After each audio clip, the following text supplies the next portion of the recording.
Esta semana, Ricardo Araújo Pereira declara-se borgesiano por causa das declarações de António Borges sobre os salários. João Miguel Tavares afirma-se utente para falar do movimento que contesta as greves no metro e Pedro Mexia diz-se veloz. Está reunido o Governo Sombra.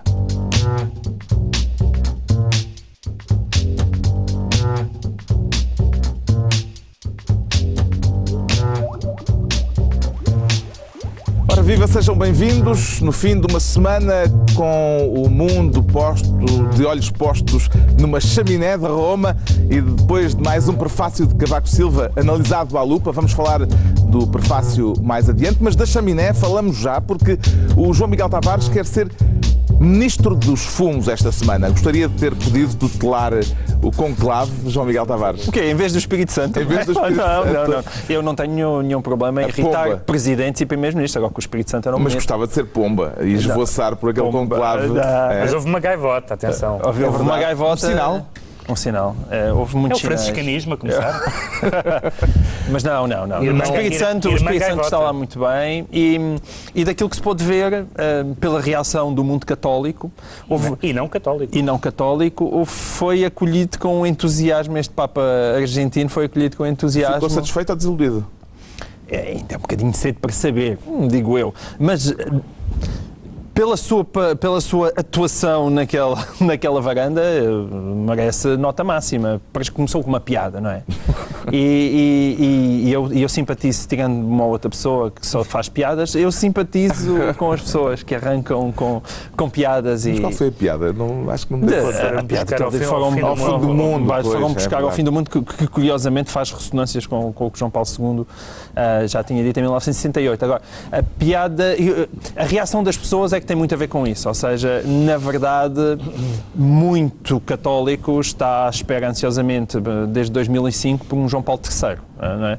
E, portanto, eu acho que há muita gente que tem esperanças que este Francisco seja um João Paulo III no sentido de carisma e da sua desejo missionário de proximidade às pessoas. E aquilo que nós vimos logo na sua biografia era que vivia num apartamento muito pequenino, andava de autocarro e cozinhava a sua própria comida. Portanto, e desde então até agora... Também apareceram outras coisas. Não, também apareceram outras coisas. Mas até agora essa imagem está diariamente a ser sublinhada. Eu, aliás, lembrei-me imediatamente de João Miguel Tavares, quando o Papa foi eleito, do que sabemos do João Miguel, devido às pessoas as que andam de transportes públicos e as outras. Exato, e, portanto, o Papa está na... Embora tem passe. Se bem que o Obama não anda de transportes públicos. Não anda só porque não pode, mas não também anda guia. Exato. E, portanto, fiquei contente. Este cardeal Bergoglio é como dizem os argentinos, mas o nome dele é italiano. É italiano. Ele é Bergoglio. Mas ele nasceu em Bergoglio. Pronto. Alguém pode sonar ao Carlos Quevedo? Carlos Quevedo, por acaso, pode ser que ele desempate, não é? Ele não era um dos principais favoritos. Foi uma solução de compromisso? Eu não tenho completamente a certeza disso. O Bergoglio, eu acho que há poucos vaticanistas a sério. Ou seja, o Vaticano é um sítio difícil para trabalhar. Acho que são os cardeais, não é?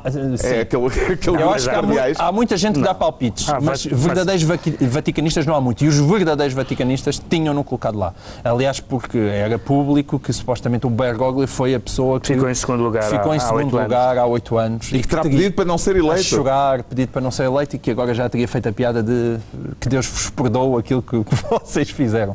Isso foi mais uma piada para os outros cardeais. E, portanto, o começo é auspicioso. Agora, ainda é um bocadinho cedo e pronto, ele cumpre todo aquele regime militar é contra os homossexuais, não é? Portanto, tinha que ser. Faz parte desse clube conservador, mas também mais do que isso seria demais. Agora, como, aliás, para aí 113 dos 115 cardeais. Desse ponto de vista, quem estava à espera de outra coisa... Agora, o facto de ser latino-americano é um... E o facto de ter 76 anos será uma renovação geracional? Quer dizer, é divertido que toda a gente esteja a acolher este Papa como uma lufada de ar fresco. Como faz competição e diz piadas... É um homem de 76 anos que defende posições mesmo bastante conservadoras e o facto de isto ser uma lufada de ar fresco é por oposição a qual dos Papas? Não, eu sei, por isso, mas aí é que está. Repara, mas quer dizer... Deixa-me só dizer disto. O João Miguel falou do Vaticano. Não é preciso ser vaticanista para perceber que qualquer Papa que fosse eleito não vai aparecer com uma camisinha à varanda a dizer, irmãos, usem. O que é que estás à espera? Para já, eu digo-te, por um lado, eu satisfaço-me com pouco, porque isto não é um assunto meu, este assunto não é para mim. Eu, na qualidade de ateu... Não é sócio da congregação. Na qualidade de ateu... Mas com os olhos postos na chaminé. Não estive nada. Eu, na qualidade de ateu, o representante na Terra de uma entidade que eu acho que não existe, eu não sou muito exigente. Serve-me, qualquer pessoa serve. Agora... tinha alguma esperança neste, porque o vice-presidente e atual presidente interino da Venezuela diz que foi Hugo Chávez que segredou a Jesus Cristo. É verdade. Pediu para meter uma cunha. Tens que sublinhar que isso não é uma piada. Para que este Papa fosse eleito, e por isso esperava um Papa um pouco mais progressista. Se é escolhido por Hugo Chávez a meias com Jesus Cristo... O Hugo Chávez é um progressista de primeira... Estava à espera de outra coisa. É lobbying à sério, porque é no outro mundo. É um grande exemplo de progressismo político. E houve alusões à suposta, que ele desmente, colaboração com a ditadura argentina nos anos 70. Atribui credibilidade a essas críticas? Não, mas não é só ele que desmente, acho que já mais gente veio desmentir, não é? Sim, incluindo um prémio Nobel da Paz argentino e militante dos direitos humanos na Argentina. Também fez questão de dizer que ele não teve muita coragem. Não, quer dizer, não há dúvida nenhuma que a Igreja Argentina colaborou com a ditadura. Sim. Agora, outra coisa é a acusação concreta que é feita em relação a dois padres. Isso é uma acusação, há um livro sobre isso, acho muito bem que se investiga, mas até agora é uma acusação, não há. Agora, a posição da Igreja Argentina, infelizmente, e de outras na América Latina, infelizmente é conhecida, não é? Atribui significado ao facto de ser um latino-americano? Sim, eu estou especialmente contente com isso, porque, ao contrário do Papa Bento XVI e com uma linha de argumentação muito sofisticada, como era própria dele, eu creio que a Europa foi. Acho que o cristianismo neste momento, e o catolicismo sobretudo, é do hemisfério sul, e embora estas escolhas não sejam umas escolhas apenas a contar com a demografia, também não se pode ignorar a demografia. Portanto, o facto de ser o primeiro Papa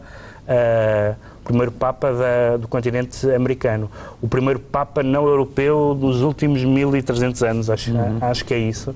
O anterior tinha sido sírio. E uma série de sinais que ele deu, a escolha do nome, não só a escolha do nome da relação com São Francisco de Assis, mas o facto de ter um nome novo. Sim, eu queria já agora, mesmo na minha qualidade de ateu, eu queria dizer que sou sensível ao facto de ele ser jesuíta.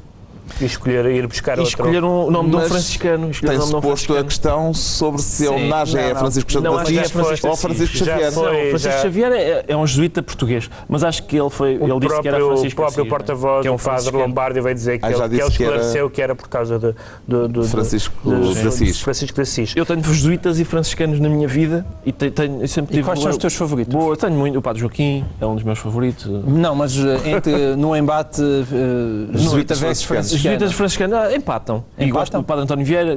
Atenção, o Padre António Vieira não foi meu professor.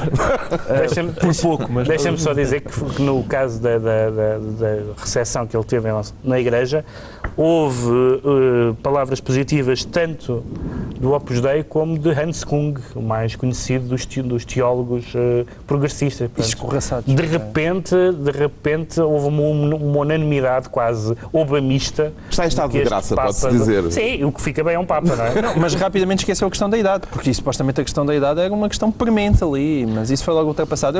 Com um bocadinho de charme a idade. Que se lixe. Além disso, as pessoas são cada vez mais velhas. Convém que haja oportunidades de emprego para pessoas com mais de 75 anos. Um pulmão. Só tem um pulmão? Só tem um pulmão, segundo consta. Mas enfim. Bom, o outro pode ser que seja insuflado. Temos então João Miguel Tavares, Ministro dos Fumos, por esta semana, enquanto o Ricardo Araújo Pereira quer ser Ministro das piores condições. E, tanto quanto percebi, Ricardo, é mais uma vez uma discreta homenagem. É uma discreta homenagem a Vítor Gaspar, sim. A Vítor Gaspar. Que enfim... Que voltou a protagonizar esta semana. Foi, de várias maneiras. Uma delas é recusando a ideia de que, por exemplo, enfim, minando a negociação dos irlandeses, tanto quanto ele pode minar, que acho que felizmente para os irlandeses não é assim tanto, mas os irlandeses estavam a ponderar pedir 15 anos mais para pagar a dívida. E Vítor Vítor Gaspar disse logo para Portugal, disse, não, isso é um exagero. Nós preferimos menos tempo. E eu acho interessantíssimo que toda a gente diga, enfim, toda a gente, incluindo a própria realidade, que às vezes quando fala é bastante eloquente, que o Governo falhou, que todas as metas falham consecutivamente. Ainda esta sexta-feira, Vítor Gaspar veio dizer que não sei se lembram que há tempos falámos no facto do déficit, da recessão ser, a primeira previsão era 1%, e depois passou para o dobro, e estamos em março e já vai em 2,3%, já aumentou para 2,3%. Portanto, são falhas consecutivas. Vítor Gaspar quer, no fundo, não é o sonho de Samuel Beckett, é o pesadelo de Samuel Beckett. Portanto, é falhar, tenta outra vez, falha pior. Esse é o sonho de Vítor Gaspar. Quer menos tempo, enfim... O povo português mas tu percebes que o mais tempo tem uma implicação geracional, que é o facto de virem ser as tuas filhas a pagar as tuas dívidas. Tu percebes também... Sim, mas o Vítor Gaspar também disse que o ajustamento vai ser para décadas. E vai ser para décadas. Elas já vão pagá-las. De qualquer maneira, assim como assim, não é?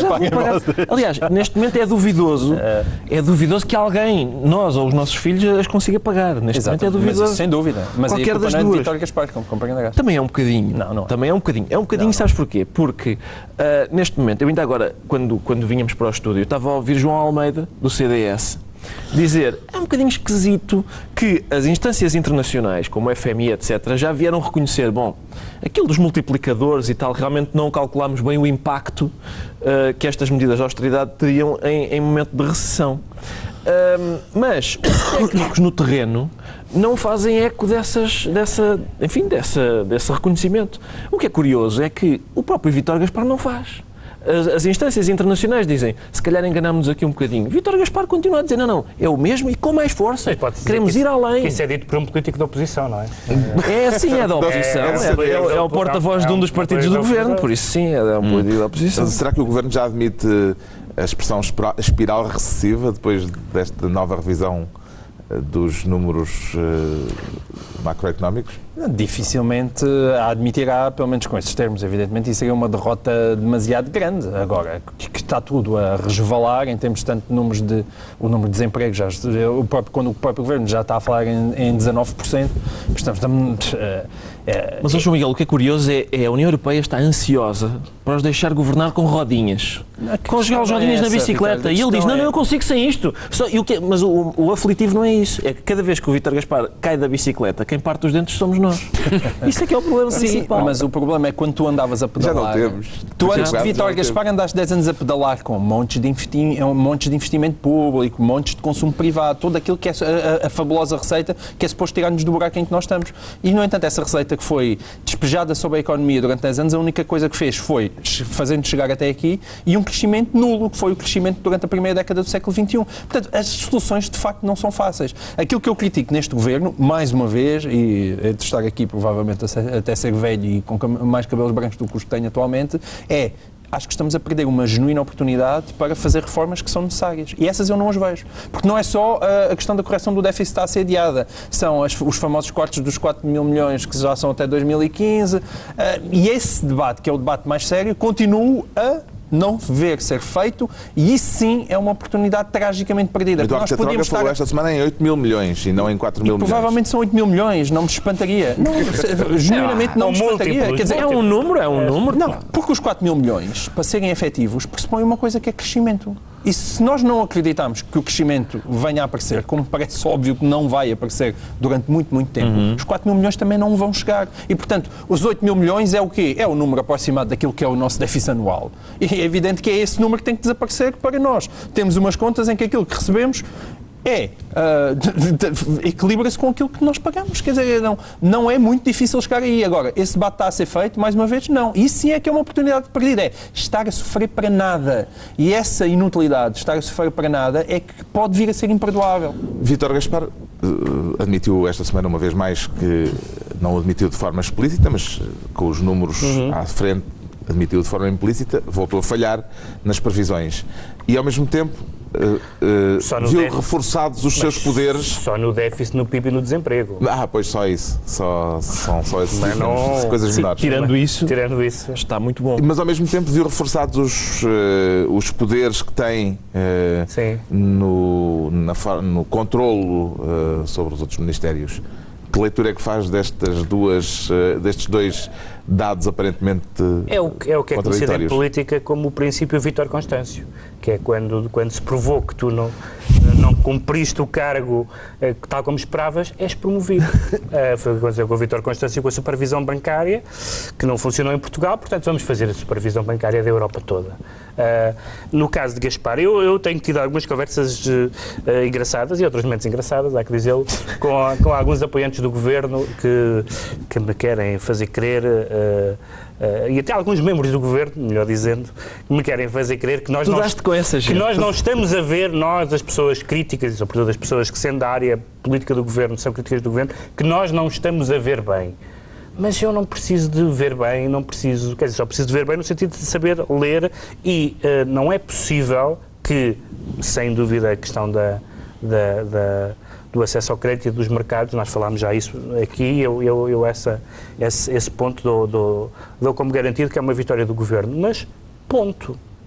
A balança comercial também, que é um ponto importantíssimo. Agora, todos estes dados, e sobretudo aquilo que já falámos muitas vezes, que é os cortes não são aqueles cortes que eu esperava, acho que este governo tinha uma oportunidade histórica de cortar onde é preciso cortar e não é isso que está a acontecer. Desse ponto de vista eu concordo com o que disse o João Miguel. Mas é esse o ponto, percebes? É o gourmet da austeridade, como tu me chamaste. É preciso saber onde se corta. Mas cortar é inevitável. O que tu dizes não é austeridade. Atenção, o que tu dizes é ter um Estado racional, que não desperdiça dinheiro. É isso que tu dizes. François Hollande esta semana contribuiu com o conceito de austeridade de esquerda, que é exatamente igual, mas é boa. Que é um bom conceito. Carlos, eu preciso só de fazer aqui uma ressalva, não vá as pessoas pensar que todos aqui estamos de acordo. Não, que todos aqui estamos na mesma... A única vez que falo com membros do governo é quando passa por mim uma comitiva ministerial e eu baixo o vidro do meu carro e digo, palhaço, é só isto.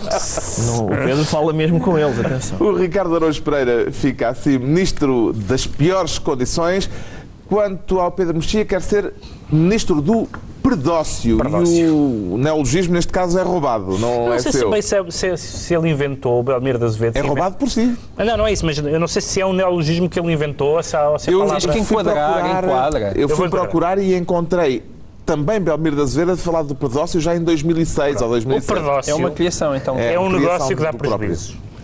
Uma expressão aparentemente inventada por Belmiro de Azevedo, que deu uma entrevista bastante interessante e bastante inquietante ao público, curiosamente. Deu uma entrevista em que diz três coisas, uma, enfim, natural, embora preocupante, que ele diz que não quer continuar a perder dinheiro com o público e que se o público não deixar de perder dinheiro até aos 25 anos, que é daqui a 2 anos, vai deixar cair o jornal. Enfim, o público raramente acho que deu dinheiro uma vez ou duas e, portanto, até agora ele quis fazer, achou que devia continuar a segurar o jornal. Eu tenho muita pena que o público acabe, mas é um jornal privado, ele faz o que quiser do jornal. Depois acrescenta 2 outras coisas que eu acho lamentáveis. Uma delas é uma frase muito bizarra, que é criticando a atuação do público, nomeadamente, talvez dos jornais em geral, mas do público em particular, diz que se tem dado que os jornais têm dado demasiada importância aos jornalistas. Que é uma frase bastante difícil de conceber, a não ser que nós achemos que um treinador de futebol dá demasiada importância aos 11 jogadores que estão em campo, quer dizer, não percebo o que é que esta frase quer dizer. E a certa altura diz que havia um compromisso que ele tinha tido e que todos os diretores presentes e passados do público dizem que foi cumprido, de não intervenção do jornal, e ele sugere que esse princípio de não intervenção chegou ao fim e que ele poderá intervir no jornal, o que é uma má notícia. E depois tem uma frase, enfim, nós estamos habituados a que as pessoas que têm, enfim, um certo estatuto económico, sobretudo, falem à vontade e digam o que lhes apetece. Mas referir-se aos diretores de jornais, sendo que ele é dono de que tem um diretor, neste caso uma diretora, chamando-lhes cagarolas, que é a palavra, que essa não é um neologismo, que é a palavra que Belmiro de Azevedo usa, não é coisa mais elegante, e é muito frustrante para um jornal que está em crise que o seu dono se refira aos jornalistas e à direção. Ele depois diz que é um diretor em abstrato. E portanto, há uma notícia preocupante, que é o Público pode acabar, e quer dizer, isso já sabíamos, mas eu acho que isso vai ser o dique em que vão acabar os jornais todos, os diários, pelo menos. E este acesso de maus fígados patronais que nunca tinha sido muito típicos de Belmiro de Azevedo e que eu acho um pouco triste. Cagarolas, gostou da expressão? João Miguel Tavares. Não, essa entrevista nesse aspecto é um absurdo. Tu não és diretor adjunto. É diretor adjunto, é? Tu és um cagarolas adjunto. É verdade, por acaso não tinha pensado nisso. Por acaso não me tinha sentido atingido, mas agora que olha, isso na tua redação nunca mais traz outro nome. Não, nunca mais entro no continente, pá. E até onde eu costumo fazer as compras. Isso, acabou-se agora. Que bonito. Isso foi comovente. E vou também desligar vou desligar o meu telemóvel. Product placement. Bem vistas as coisas, hoje em dia a gente é difícil desligar-nos de tudo o que tem o Império da Sonai.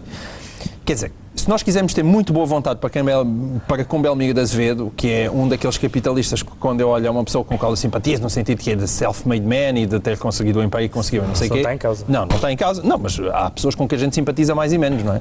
E eu até simpatizo com Belmiro de Azevedo e consegue-se perceber o que ele diz no sentido de eu estou fartíssimo de perder dinheiro ali.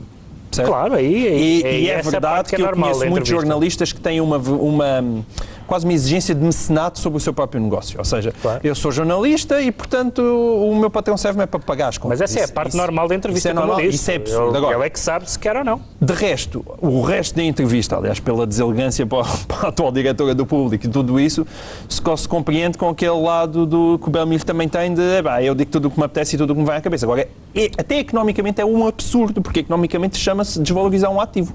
Foi o que ele fez naquela entrevista. Ou seja, que mesmo economicamente foi uma decisão. O capitalista indelicado. Exato. O capitalista indelicado. Uma pequena não é bem private joke, porque enfim, era a cronista indelicado, João Miguel Tavares. E o que é que lhe parece esta tendência recente de entrevistar o patrão?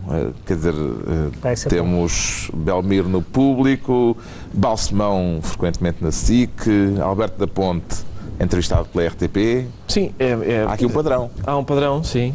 E eu fico sempre surpreendido. Eu nem sabia que eles lá no Público tinham o contacto do Belmiro. Mas é um furo, é mais um furo. Quer dizer, todos os que estamos aqui à volta desta mesa já tivemos essa experiência desagradável, que é aquilo que se chama no jornalismo desgravar uma entrevista, que é transcrever para um papel aquilo que está a ser dito pelo nosso entrevistado no gravador.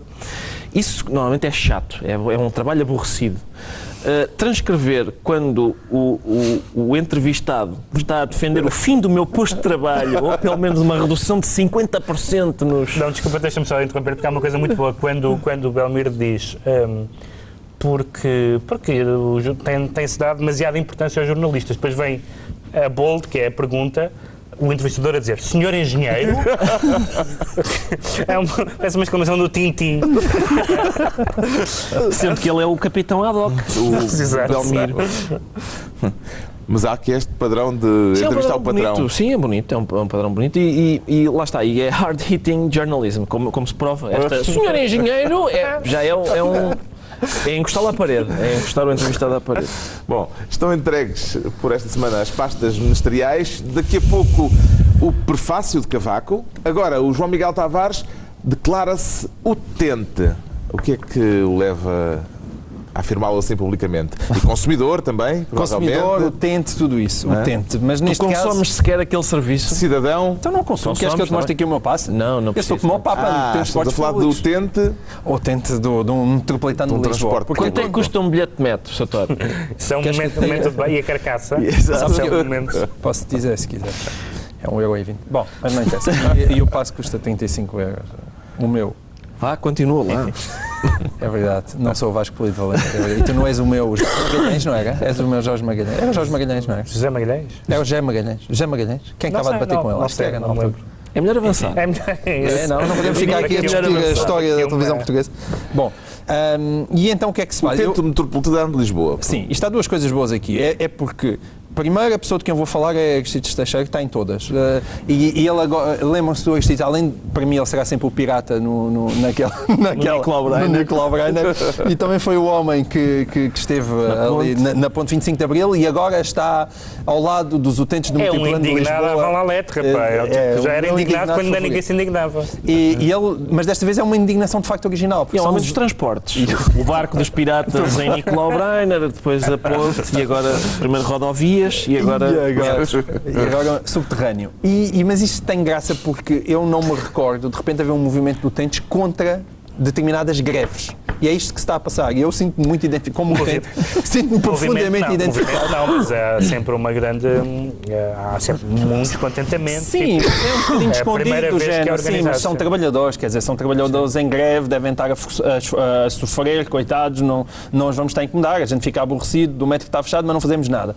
E haver, de facto, um movimento de utentes que de repente diz: senhores, parem, por favor, de fazer as greves que estão a fazer neste momento, porque isso é a única coisa que sai prejudicada, são os trabalhadores. Mas não é suposto as greves servirem justamente para criarem situações mais difíceis, sim, mas justamente para chamar a atenção e protestar. Certo, mas a questão é que há greves e greves. E as greves em Portugal... Gourmet das greves. Como tudo, mas eu sou um gourmet da vida porque eu gosto das subtilezas e dos cinzentos. E a questão aqui é que, evidentemente, que a greve do metro, em primeiro lugar, há aquela diferença que eu acho terrível em Portugal, que é só há greves, infelizmente, no setor público ou no setor protegido pelo Estado. E porque no setor privado isto não existe, de facto. E nós estamos a falar do metro que perdeu 24 milhões de passageiros, só o ano passado. Só há 10 milhões de habitantes. E só há 10 milhões de habitantes. E este tipo de greves, sobretudo estas greves hiper selecionadas, de agora faço aqui estas 8 horazinhas, estas greves durante um dia que na verdade começam no dia anterior e nunca mais acabam, estas greves porque os trabalhadores estão em plenário, então como estão a discutir em plenário, agora não vou pegar na locomotiva.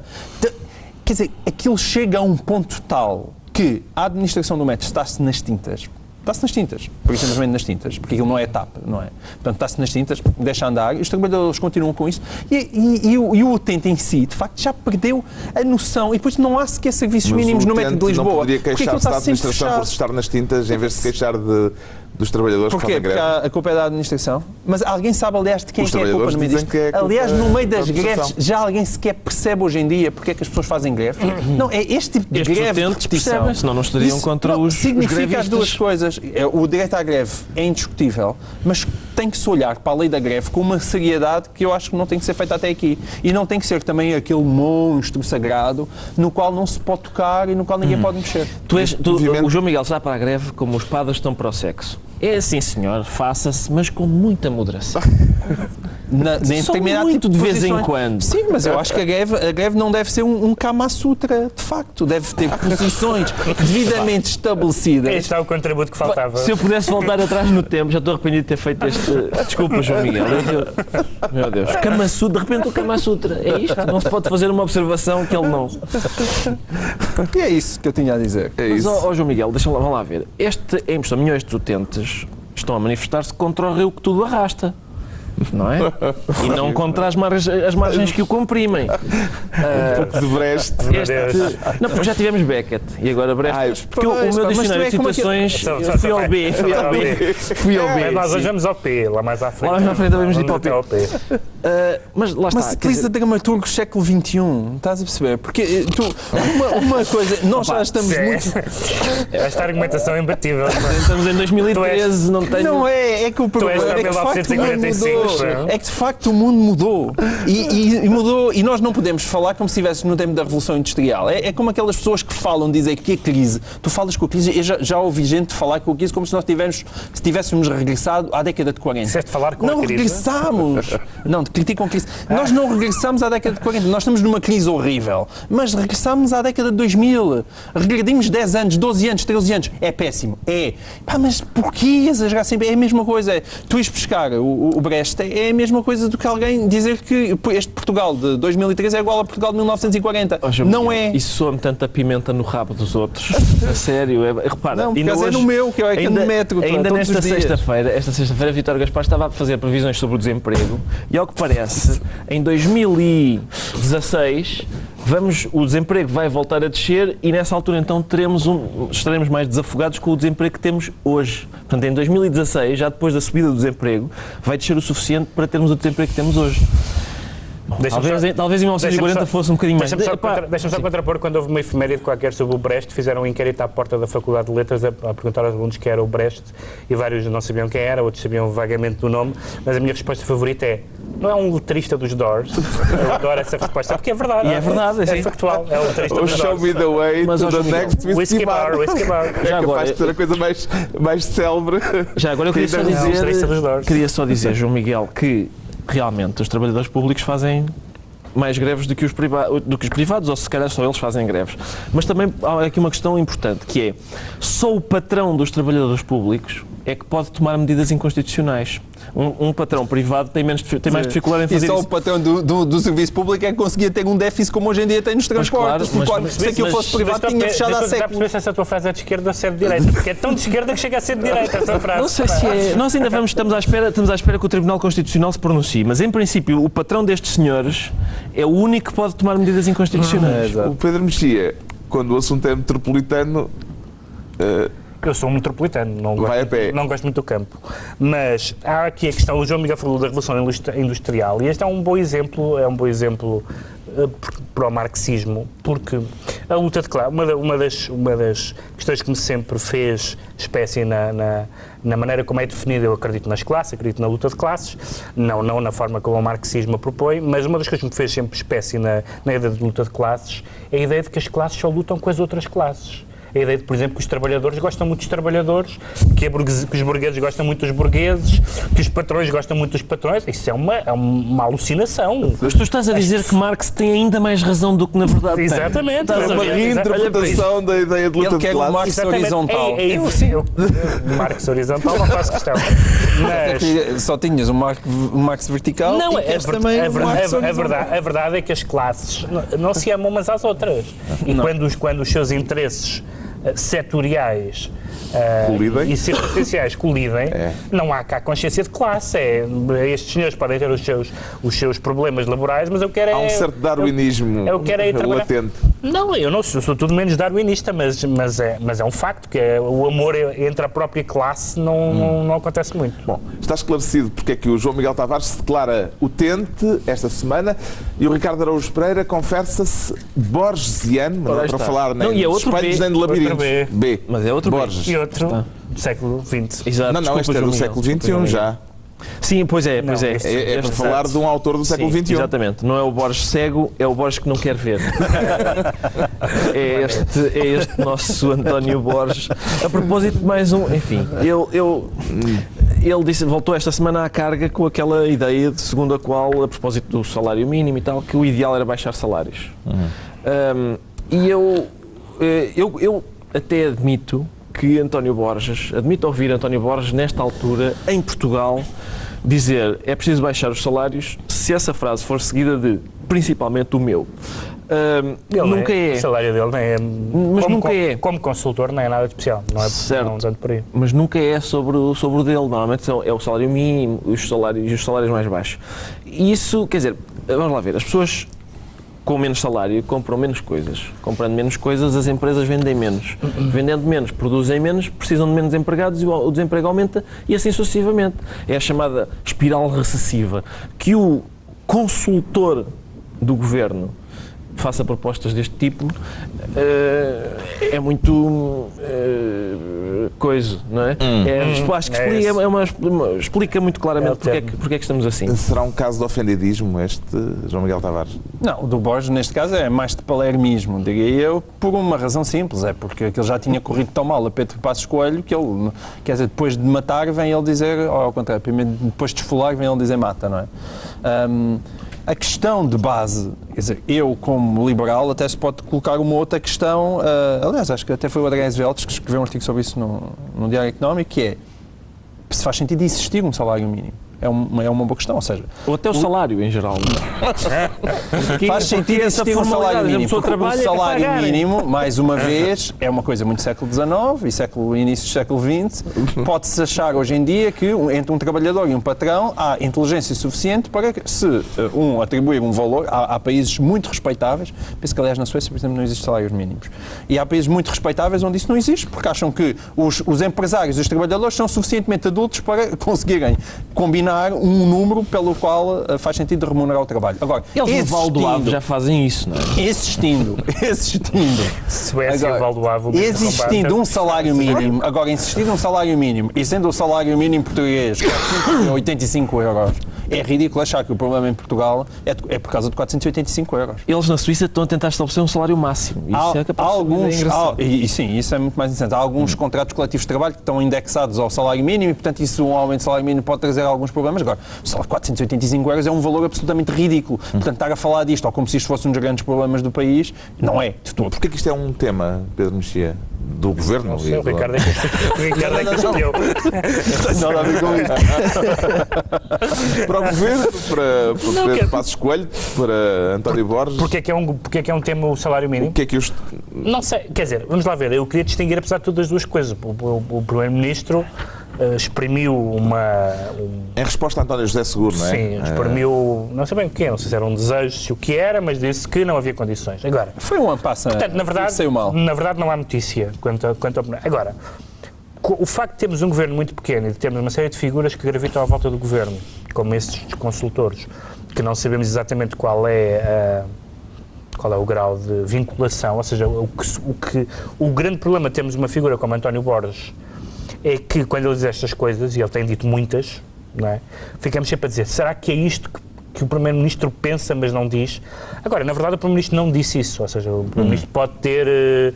Portanto, é um pouco abusivo atribuir-lhe esta ideia em termos de política a seguir. Agora, isto vai continuar a acontecer, porque não há nenhum sintoma de que António Borges se vá calar com estas coisas, e, portanto, enquanto ele continuar a dizer estas coisas, vai continuar a haver casos, por isso o Ricardo pode trazer este tema indefinidamente. Ficámos a saber porque é que já está agendado. Ficámos a saber porque é que o Ricardo, porque é que tivemos aqui um borgesiano, mas de António Borges e não de Jorge Luís Borges, e é a altura de darmos atenção à velocidade do Pedro Mexia. Sim. Veloz. Muito veloz, como a justiça lá fora. Lá fora, aliás, nós tivemos um caso que foi muito impressionante, que foi o caso do Sr. Madoff, que é um caso extraordinário de velocidade da justiça, que não tem tido muitas sequelas noutros países. Cá não tem tido sequelas nenhuma. Esta semana tivemos um caso, enfim, de que já tínhamos falado aqui no programa, mas que teve agora o seu desfecho, que foi um ex-ministro e ex-candidato à liderança dos liberais-democratas ingleses, que tinha mentido por causa de uma multa de velocidade, tinha aquele sistema de pontos, tinha trocado os pontos com a mulher e pronto, tinha combinado uma fraude. Simplesmente ele arranjou outra senhora e a mulher não teve pelos ajustes continuar a... Portanto, há aqui uma moralidade à parte que eu não quero discutir agora. Vou só discutir a moralidade política. E a moralidade política é que ele foi condenado a 8 meses de prisão por obstrução da justiça. Quando o que acontece cá neste momento, o que está a acontecer neste momento é que temos Macário Correia e Isaltino Moraes, entre outras pessoas, a obstruírem a justiça repetidamente.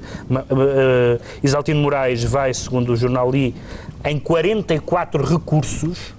44, pensei que alguns são recursos formais, né? Mas são, quer dizer, já está claramente no âmbito dos expedientes dilatórios e etc. E no caso de Macário Correia, que pede declarações, pediu uma declaração da sentença do Tribunal Constitucional, o Tribunal Constitucional disse que não havia nada a aclarar, portanto nem sequer tomou conhecimento, e ele continua aparentemente a não acatar, parece que finalmente decidiu não se recandidatar à Câmara de Faro. Não se percebe bem se foi o que decidiu não recandidatar ou se foi o PSD que decidiu não recandidatar, mas de facto este ministro que vai para a cadeia, ex-ministro, que vai para a cadeia por uma questão de uma multa de excesso de velocidade, Isso é Inglaterra. É Inglaterra. E nós temos uma série de casos de pessoas que, como eu digo, a função delas parece ser obstruir a justiça e, deixa-me só acrescentar isto, porque é importante, obstruir a justiça com fundamento legal. Ou seja, eles obstruem. É um bocadinho abstruso. Eles colocam obstáculos. É muito feio. Bom, eles colocam obstáculos à justiça porque podem. Ou seja, o sistema legal português permite que uma pessoa apresente 44 recursos. Pode-se falar de obstrução da justiça nestes casos de Macário? Não, onde é que foste buscar essa ideia, Carlos? Não sei, que ideia louca. Claro, supostamente Teixeira da Cruz prometeu que ia acabar com isso. Supostamente Estamos a ver agora, isso é gravíssimo. Isso é gravíssimo em Portugal. Isso é mais grave do que o déficit afinal não ser 2, isso é 2.3, ou até que o desemprego, que como país, quer dizer, não nas pessoas concretas ficam desempregadas, mas como país, esta impunidade mata tudo, mata mesmo, mata a moral das pessoas e mata um sentimento de responsabilidade mínimo, que é que nós podemos aguentar isto, mas sentimos que quem nos fez determinado tipo de coisas paga. E se não paga... Olha. Há aqui uma corrida em curso neste momento entre Macário Correia e Isaltino Moraes. A ver quem obstrui melhor e mais. E quem é que levará a melhor?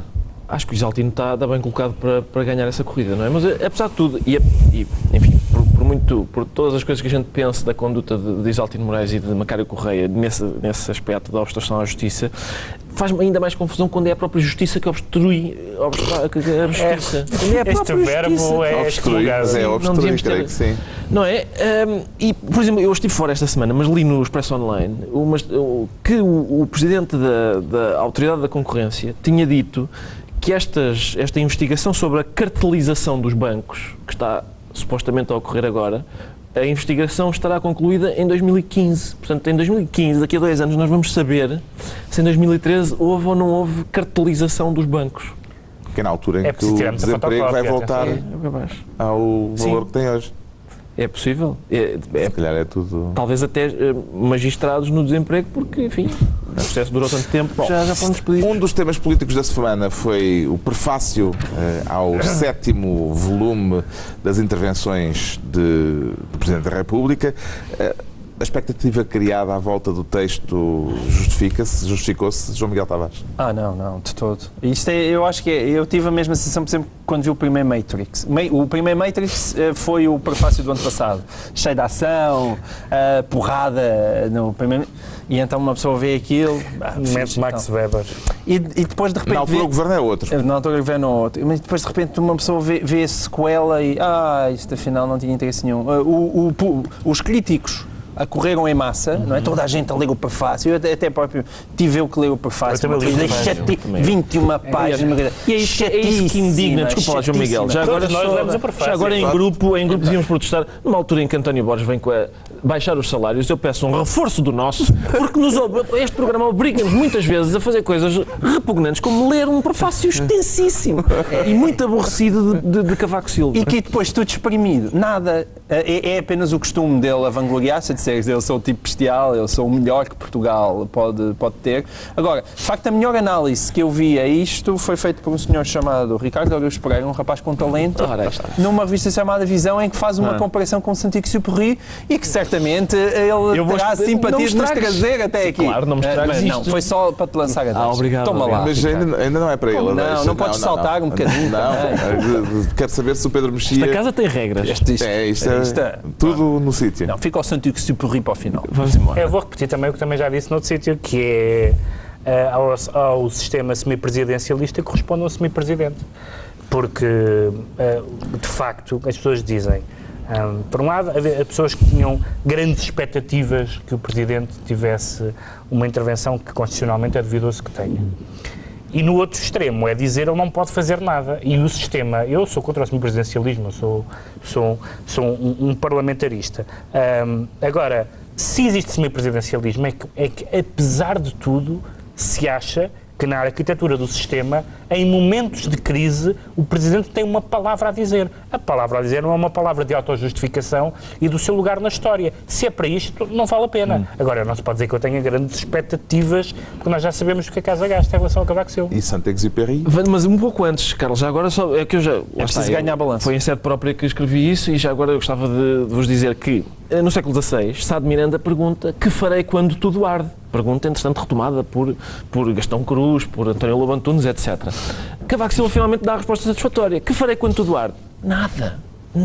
Lá atrás está tudo a arder. Desemprego, empresas a fechar. E ele está, deixa eu ver se tenho a gravata direita. O ideal é estar sossegado e quieto. Portanto, é uma espécie de John Cage da política, não é? É aquela peça de 4 minutos e 33 segundos de silêncio, composta por John Cage. Mas há uma coisa pior. Há uma coisa pior que ele faz, que é essa que é a parte que eu acho mais irritante do prefácio e do argumento de Cavaco Silva, que é: eu estou a tomar iniciativas, na sombra, mas de que não vos posso falar. Exatamente. E de que nunca saberão. Mas é isso, e lá está, eu tenho pena dos historiadores do futuro que querem falar sobre estas iniciativas que são decisivas para a história de Portugal e não podem, porque este é o primeiro presidente clandestino da história de Portugal. O que é que se conclui daqui? Que o essencial da ação governativa do Presidente Cavaco Silva é invisível aos olhos, como o príncipezinho, é o presidentezinho. Em mais do que um sentido, ézinho, este presidente. O presidentezinho. Sim. Já estamos na altura dos decretos. Pascal, ok, é o decreto Pedro Mexia. Estamos em tempo Pascal e, portanto, uma alusão Pascal, que seria Pascal, mas que é mesmo Pascal. É Pascal. Porque é raro ouvirmos falar deste autor no espaço público, é um dos meus autores de cabeceira, e foi preciso vir um treinador de futebol, e não qualquer um, Jorge Jesus, talvez por se chamar assim, a citar. Ele não lhe chamou bem Pascal, também não chamou Matites, chama-lhe Matic, portanto, vamos ver as imagens. E tem direito a chamar-lhe o que quiser. É verdade, com certeza. Sabe que isso faz-me lembrar uma frase que às vezes o coração tem razões que a razão não entende. Citei aqui uma frase do Pascal. Ok? Ok? Ok, Pascal. Pronto, okay. fica o Pascal, ok? Já agora devo dizer que esta frase é para explicar o comportamento dos adeptos do Benfica. Isso interessa. Interessa, sim, senhor. É importante ir buscar um filósofo para explicar o comportamento. O João Miguel Tavares decreta que Zorrinho debata. Que Zorrinho debata. Isto aconteceu à última da hora, porque isto merecia mais desenvolvimento. Porque Zorrinho foi convidado para debater a reforma do Estado pelo ISCSP. E de repente descobriu que a conferência também era patrocinada pelo Ministério das Finanças. E então desistiu. E eu acho isto extraordinário, que é: eu só debato a reforma do Estado, mas a política não pode estar envolvida, o governo não pode estar envolvido. Isso diz muito da idade mental da nossa posição. Discutir fora. Exatamente. Finalmente, o Ricardo Araújo Pereira decreta coligações informais. Coligações informais, sim, porque Alice Vieira vai ser candidata numa lista autárquica do PS em Mafra, e parece que há um pequenino problema, que é o facto do PCP ela ser militante do PCP. E o PCP, há 30 anos. Sim, e o PCP não leva a bem, que acho que levou a mal esta coisa dela. Eu acho sinceramente que é possível uma pessoa ser comunista no país e socialista em Mafra. Só em Mafra. Eu acho que, enfim, também acaba por ser, às vezes, a má vontade dos partidos. Calhar está a tentar fazer a unidade da esquerda. Exatamente. É uma coligação, fala-se tantas vezes em coligações à esquerda. Bom, é o amiguismo que ela justificou como está concluída mais uma reunião da semana. 2 a 8 dias, à mesma hora, novo Governo de Sombra, Pedro Mexia, João Miguel Tavares, Ricardo Araújo Pereira.